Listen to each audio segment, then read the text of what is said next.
dans le cadre d'une convention et avec les structures syndicales des salariés.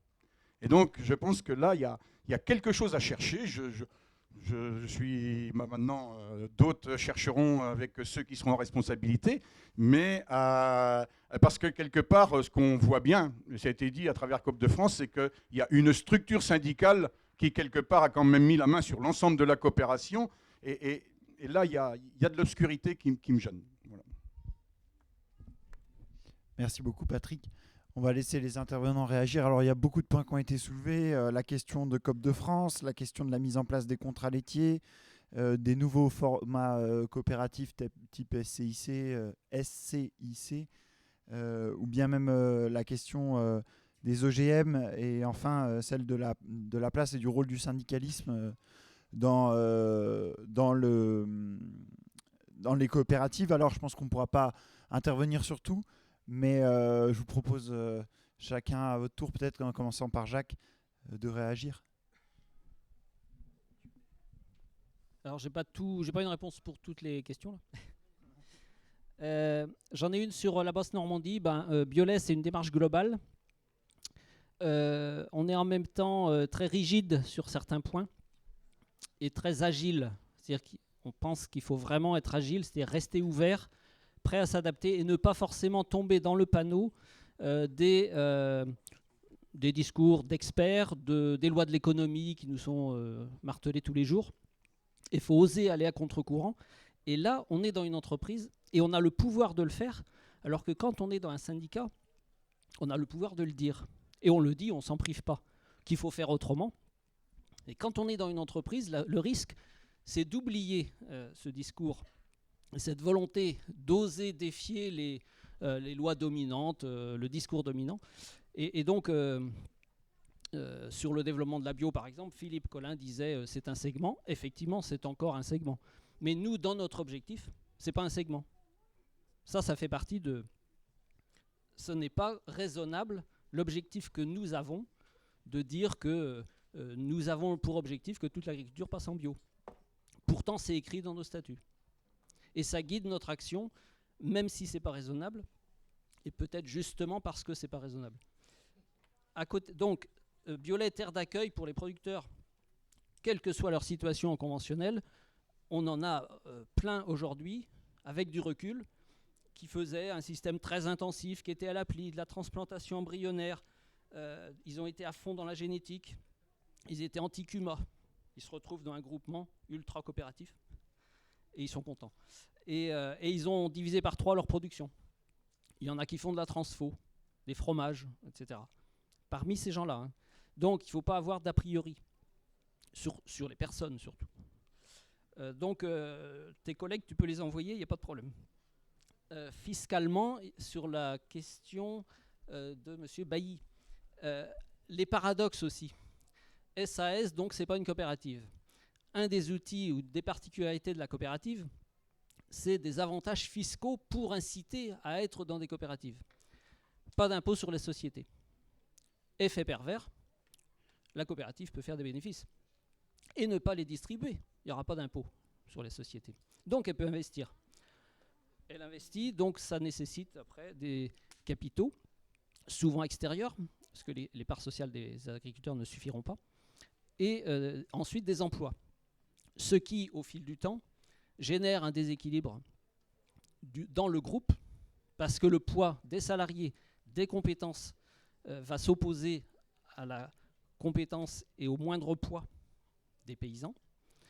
Et voilà. Et donc là, ce n'est pas l'effet de taille en tant que tel qui est problème. C'est le fait qu'il y a le pouvoir du capital de l'autre côté qui vient en conflit un peu d'intérêt ou en tension en interne et qui freine la réussite de l'ensemble. Tout ça parce que, tout ça, en particulier sur cet aspect fiscal, il y a un privilège qui avait sa raison d'être. Et chez Biolay, on ne l'a pas. Et chez nous, c'est une garantie.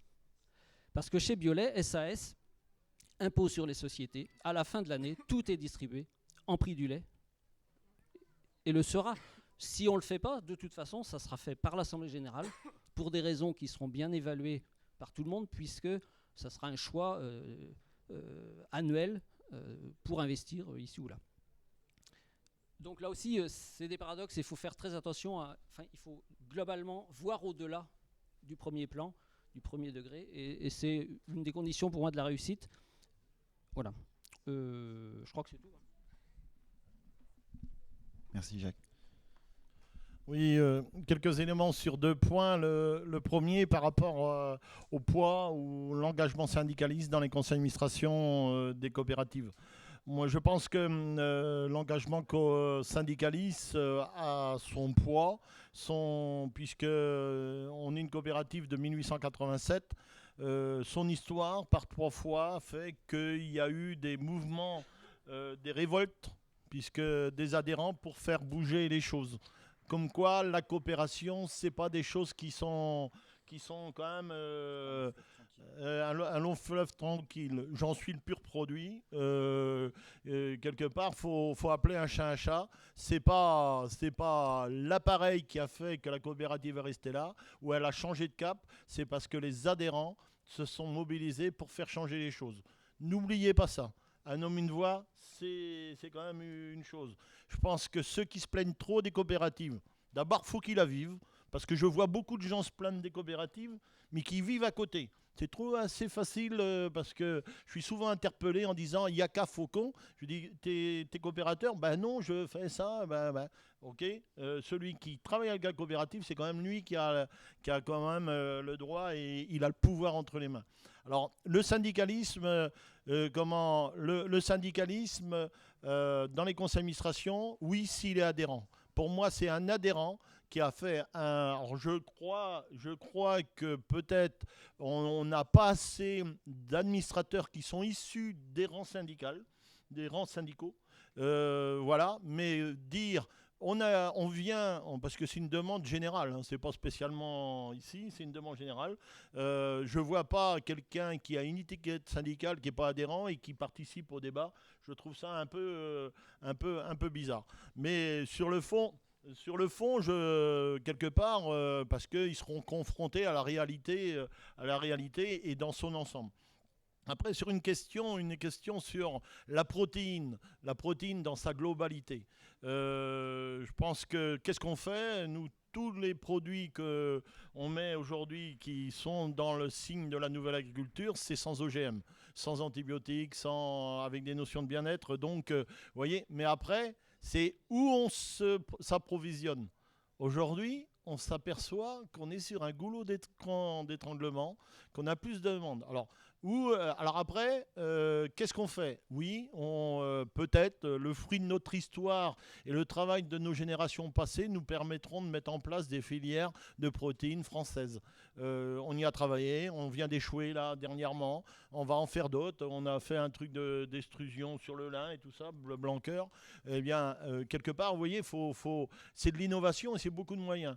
À un moment donné, c'est pour ça que derrière, je pense que le sujet qui nous préoccupe, c'est le pouvoir des paysans dans la prise de décision et dans le partage des résultats. Mais le problème, c'est pas le problème, mais il faut que tous les systèmes vivent les uns à côté des autres. On a tous besoin des uns et des autres. Alors chacun avec son histoire. Alors notre coopérative, elle a son histoire. Moi, je ne vais quand même pas taper sur les gens qui ont travaillé. Nos parents, Patrick, nos parents qui ont travaillé, je ne vais quand même pas taper dessus. Alors, ma mission, je suis qu'un porteur de relais. Ma mission en tant que président, c'est de prendre ce relais et le relaisser et le transmettre à une génération future qui va arriver. Elle va bientôt arriver parce que je commence à avoir de l'âge. Et donc, voilà, moi, vous savez, je ne veux même pas analyser ce que j'ai fait même si j'ai quelques satisfactions, mais ma seule préoccupation, c'est à quelle équipe nouvelle que je la transmets qui est capable de préserver ces valeurs d'innovation, promotion de l'homme, innovation, valeur, promotion de l'homme et promotion des territoires. C'est ça ma seule préoccupation. Ouais, donc on va arriver à la fin de ce débat. Ça a été un peu court, mais voilà. Donc déjà, je remercie Hubert et puis Jacques d'être intervenus. Je vais réagir quand même à 2-3 trucs que tu parlais de systèmes, que les systèmes sont opposés. Moi, je crois que oui, on ne veut pas opposer les paysans, mais à un moment donné, il va bien falloir mettre les points sur les i. et dire clairement qu'il y a des systèmes qui s'opposent et puis qui font que des paysans se retrouvent à un moment donné dans une impasse. T'en parlais sur les paysans, tu donnais l'exemple des paysans de l'Ouest voilà, qui se sont retrouvés à un moment donné acculés dans un système parce qu'on les a poussés à investir, on les a poussés à faire des choix qui n'étaient pas forcément les leurs. Et on revient à ce que je disais tout à l'heure, comment est-ce qu'on fait aujourd'hui pour permettre à ces gens-là d'en sortir. Alors, on a travaillé, nous, sur l'objet de l'alimentation, relocaliser l'alimentation, relocaliser la production, relocaliser les outils de transformation. Ça peut être des choses très concrètes sur le terrain. Et après, il y aura forcément des besoins de prise en main politique. Donc, j'en viens à un petit peu ce qui est sorti. On a parlé de besoins de transparence, notamment. C'est revenu plusieurs fois dans les prises de parole. La transparence dans les coopératives, comment est-ce qu'on l'active réellement? Et moi, je mets ça en parallèle avec le projet d'Emmanuel Macron, de Stéphane Travers, de nous proposer les états généraux de l'alimentation qui vont commencer fin août, qui doivent permettre de remettre ça sur le papier, de réfléchir à ça, tout le monde autour de la table, les producteurs, les transformateurs, les distributeurs. Alors on n'est pas dupes, hein, on pense bien que en mettant tout le monde autour de la table et en nous disant allez-y, discutez entre vous et trouvez des solutions, ça va marcher. On ne pense pas que ce soit suffisant. Après, ça a le mérite de mettre à un moment donné tous les acteurs autour de la table. Mais encore une fois, il faudra une reprise en main forte du pouvoir politique pour à un moment donné poser des actes et dire que le monde paysan a besoin de revenus, le monde paysan a droit à sa part de valeur ajoutée. Et on en revient au discours du début sur le partage de la valeur ajoutée. Il faut la créer à un moment donné. Tu le disais, on a besoin d'outils, etc. Mais il faut la créer. Mais après, c'est comment est-ce qu'on la partage? Donc je reviens à ce que tu disais, Patrick, sur le lien entre la gouvernance au sein de la coopérative. Comment est-ce qu'on arrive à mêler le fait de devoir continuer à valoriser la coopérative en tant que telle, en tant qu'outil, en tant que regroupement de paysans pour qu'elle continue à vivre et continue à servir les paysans. Mais comment est-ce que, pour servir les paysans, comment est-ce qu'on arrive à distribuer les fruits du travail de l'ensemble? C'est-à-dire que la valeur ajoutée, elle ne doit pas servir que l'innovation et la recherche de marchés nouveaux, elle doit forcément servir les producteurs qui sont le cœur de la coopérative.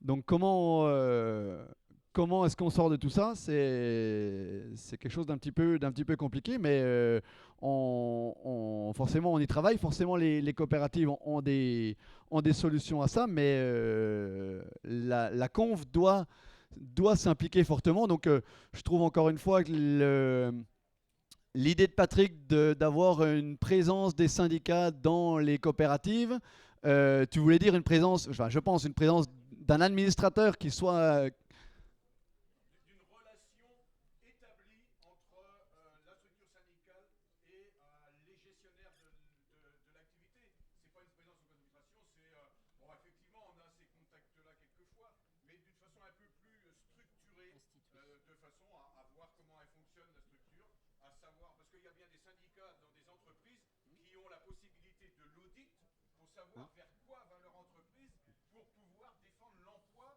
qui est derrière. Et là, c'est en tant que travailleur que je me situe, membre d'un syndicat, on a le droit aussi de savoir, par échange et par autres moyens à certains moments, comment elle fonctionne et est-ce qu'on a bien tout le retour en termes de rémunération de ce qui a été capté par la coopérative. Oui, bah c'est un peu la question centrale. Qui a le pouvoir? À qui on donne le pouvoir? Est-ce que le système coopératif est garant que le pouvoir reste aux mains des paysans?